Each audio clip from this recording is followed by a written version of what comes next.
अस्सलाम वालेकुम everyone, hope you all are fine. तो आज की वीडियो में हम ग्रामर पार्ट 2 करेंगे। अगर आपको पार्ट 1 चाहिए तो आप डिस्क्रिप्शन में चेक करिए।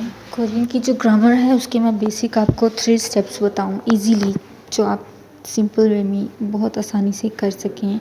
मेरे लिहाज से स्टेप बाय स्टेप जो मैंने किए हैं, जिस तरीके से मैंने किया है। पहला तो ये कि इंग्लिश में सब्जेक्ट वर्ब और ऑब्जेक्ट होता है, लेकिन आपको अच्छी तरह से पता होना चाहिए कि कोरियन में ये रूल चेंज होता है, सब्जेक्ट ऑब्जेक्ट और वर्ब। फॉर एग्जांपल इंग्लिश में आई लव यू सब्जेक्ट वर्ब और ऑब्जेक्ट, लेकिन कोरियन में रूल चेंज हो जाएगा।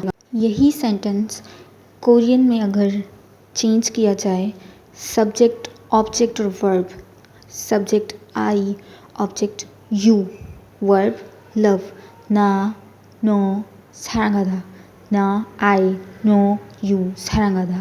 लेकिन एज अ सेंटेंस ये वर्ड हम यूज़ नहीं कर सकते। हमें इनके साथ सब्जेक्ट मार्कर और ऑब्जेक्ट मार्कर अटैच करना होता है हर सेंटेंस में। Number 2, attach subject and object marker. Subject marker 는, इन, ऑब्जेक्ट मार्कर 를 और 일। For example I love you, 나는 널 사랑해, 나는 널 사랑해। ना के साथ लगा 는, नो के साथ 르। ये हो गया सब्जेक्ट और ऑब्जेक्ट मार्कर। 나는 널 사랑해।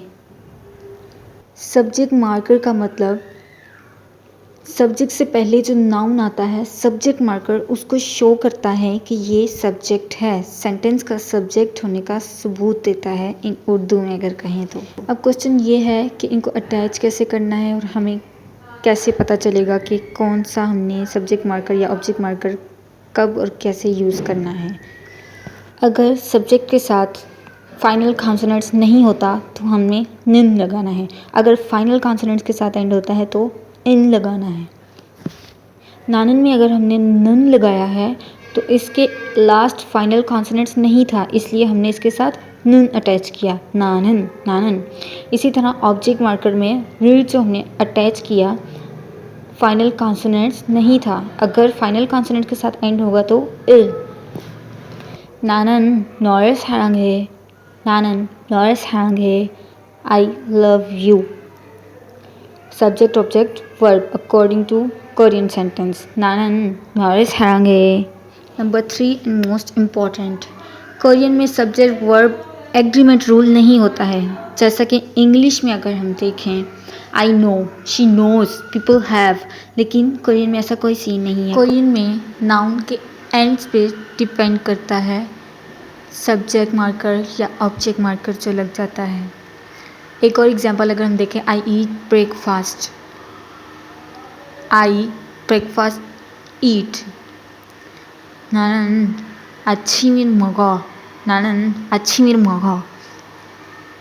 ना के साथ लगा 는, 아침 के साथ लगा 먹다, 먹다 चेंज हुआ 먹어 में, 나는 아침을 먹어। ये कोरियन के 3 सिंपल स्टेप्स थे। आपको हेल्प मिलेगी इससे कोरियन ग्रामर करने में। कोरियन ग्रामर का जो 3 पार्ट है उसमें हम नेक्स्ट ग्रामर सीखेंगे।